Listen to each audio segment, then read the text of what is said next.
Good morning, students of class 10. Today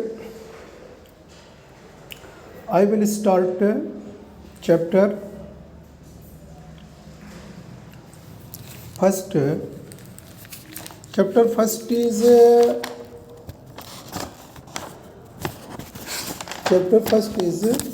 chemical reactions and equations. सो अब इसके आगे हम आज आप सबको बताएंगे टाइप्स ऑफ केमिकल रिएक्शंस आज बताएंगे।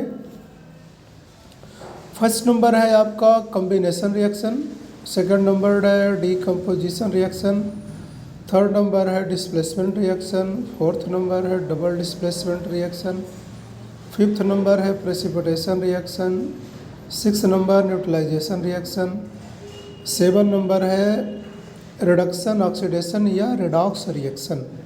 तो ये 7 टाइप की मेन जो रिएक्शंस होती हैं, केमिकल रिएक्शन होते हैं, वो हमने आप सबको बताया है। अब इसी को हम एक्सप्लेन करेंगे, इसी को एक्सप्लेन करना है हमको, राइट। तो सबसे पहले मैं कॉम्बिनेशन रिएक्शन आप सबको बताऊंगा। क्या? Combination reaction. तो सबसे पहले मैं आप सबको कॉम्बिनेशन रिएक्शन, तो कॉम्बिनेशन रिएक्शन का मतलब होता है the reaction in which two or more elements or compounds. याद रखिएगा, those reactions in which two or more elements or compounds combine together to form a single compound are called combination reactions. ठीक है ना? एक बार फिर से जान लीजिए कि the reaction in which two or more elements or compounds combined together to form a single compound are called combination reaction. मतलब इसमें दो या दो से अधिक एलिमेंट्स कंबाइंड हो जाते हैं और कंपाउंड बनाते हैं। दो या दो से अधिक कंपाउंड जो होते हैं कंबाइंड हो जाते हैं, जुड़ जाते हैं, जुड़ करके एक नया कंपाउंड बनाते हैं, तो इसे बोलते हैं कॉम्बिनेशन रिएक्शन। ठीक है? तो अब एग्जांपल अगर हम देखें तो जैसे मैग्नीशियम और ऑक्सीजन, मैग्नीशियम एंड ऑक्सीजन ये है, इनके बीच में जो रिएक्शन होता है वो कॉम्बिनेशन रिएक्शन होता है। क्या होता है? Combination reaction. फिर उसके बाद आपका कैल्शियम ऑक्साइड और वाटर, ये कैल्शियम ऑक्साइड एंड वाटर, ये भी कॉम्बिनेशन रिएक्शन है। फिर कैल्शियम हाइड्रोक्साइड और CO2 के बीच जो रिएक्शन होता है इसको भी बोलते हैं कॉम्बिनेशन। बहुत सारे एग्जांपल हैं कॉम्बिनेशन रिएक्शन के, राइट। तो ये आपका कॉम्बिनेशन रिएक्शन के एग्जांपल हो गए, इनको आप अच्छे से लर्न करिएगा, बहुत इम्पोर्टेंट चैप्टर है, राइट। तो और अगर हम देखें तो कॉम्बिनेशन रिएक्शन के बहुत सारे एग्जांपल्स हैं, जैसे आयरन और सल्फाइड, ये हो गया, बहुत सारे हैं, ये सब कॉम्बिनेशन रिएक्शन के हैं। अभी तो वो हो गया। अब ये देखिए, अगर तो आप सबको ये भी देखने को मिलेगा कि इसमें देखिए कंपाउंड, इसमें जो है कंपाउंड रिएक्ट कर रहे हैं या कंबाइंड हो रहे हैं। क्या?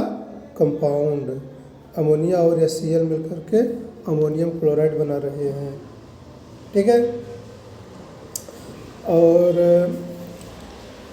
कैल्शियम और कार्बन डाइऑक्साइड, ये दोनों कंबाइंड होकर के कैल्शियम कार्बोनेट बना रहे हैं। ठीक है? अमोनिया और सल्फ्यूरिक एसिड मिलकर के अमोनियम सल्फेट बना रहे हैं। ठीक है? CO2 और ऑक्सीजन मिलकर के बना रहे हैं CO2। सल्फर डाइऑक्साइड और ऑक्सीजन मिलकर सल्फर ट्राइऑक्साइड बनाते हैं। कार्बन डाइऑक्साइड और कार्बन ये बनाते हैं कार्बन मोनोऑक्साइड। नाइट्रोजन ऑक्साइड और ऑक्सीजन मिलकर के NO2 बना रहे हैं। तो ये है आपका कॉम्बिनेशन रिएक्शन। क्या है यार? Combination reaction. ठीक है। अब आता है डीकम्पोजिशन रिएक्शन। क्या? डीकम्पोजिशन रिएक्शन मतलब कि इसमें जो होता है एक कंपाउंड टूट जाता है, टूटकर दो या एक से अधिक कंपाउंड में टूट जाता है। वह रिएक्शन जिसमें कोई कंपाउंड टूट करके एक या एक से अधिक कंपाउंड में टूट जाता है उसे हम डीकम्पोजिशन रिएक्शन कहते हैं। किसमें? जब एक कंपाउंड एक या एक से अधिक, दो या दो से अधिक दूसरे कंपाउंड में टूट जाए उसे क्या बोलेंगे? Decomposition reaction. ठीक है। अब एग्जाम्पल अगर हम इसका देखना चाहें तो बहुत सारे एग्जाम्पल आप सबको मिल जाएंगे। जैसे ये है लेड नाइट्रेट और लेड नाइट्रेट जो है हीट करने पर लेड ऑक्साइड में टूट जा रहा है और उसके साथ साथ क्या बन रहा है? NO2 बन रहा है और O2 बन रहा है। तो लेड नाइट्रेट को जब हीट करेंगे तो लेड ऑक्साइड होगा और नाइट्रोजन डाइऑक्साइड और ऑक्सीजन में टूट जाता है। इस टाइप के रिएक्शन को डीकम्पोजिशन रिएक्शन कहते हैं। ठीक है। तो ये आपका हो गया डीकम्पोजिशन रिएक्शन।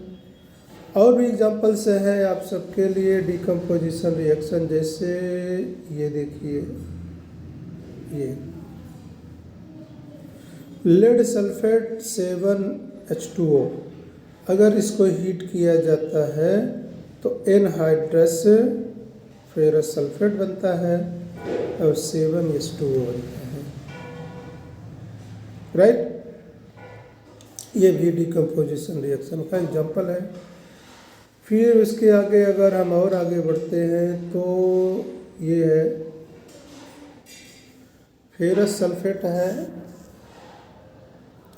हीट करने पर ferric oxide, sulphur dioxide, sulphur trioxide 3 component में टूट जाता है।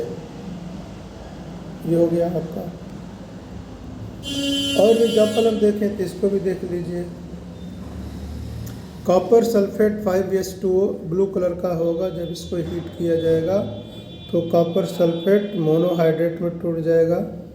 फिर उसको 230 से 250 तक गर्म किया जाएगा तो कॉपर सल्फेट एनहाइड्रस हो जाता है। जब कॉपर सल्फेट एनहाइड्रस हो जाता है तो वाइट कलर का पाउडर बन जाता है। तो ये है एक, ये भी देख लीजिए। अब एनहाइड्रस कॉपर सल्फेट जब हीट किया जाता है तो copper oxide, sulphur dioxide SO3 और O2 में टूट जाता है। ठीक है। तो ये आपका